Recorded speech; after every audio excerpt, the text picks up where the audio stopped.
asked me how I know. I smiled at them and said she told me so. Жақсы бар ғой. Жақсы оқу. Кечинде кечикпей чык, балдар менен урушпа.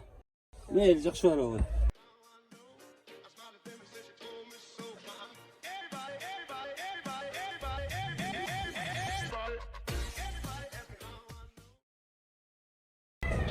Gülse baba. Ha gel balam. Gel balam Elmirsan. Gele koy. Karaçı insan soğunun şartı tokup verin. Gelçi. Gel oğlum koç. Ay soğunun jaraşı var degene.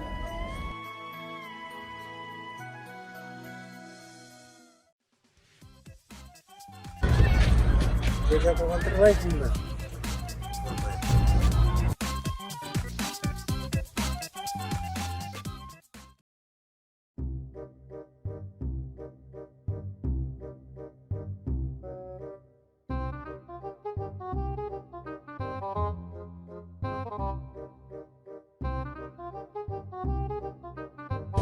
Baba düşman oldu.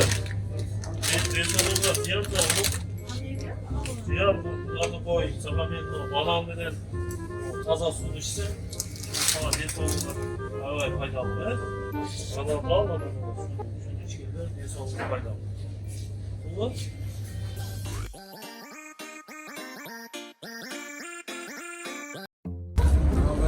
Ay bana ne bileyim çocuk acıyorsun ya. Cıvıl gibi. Evet.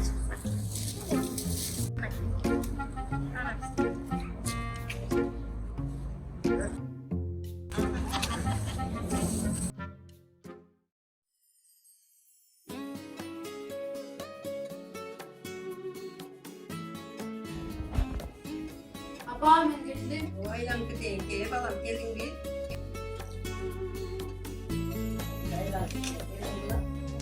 Allah size.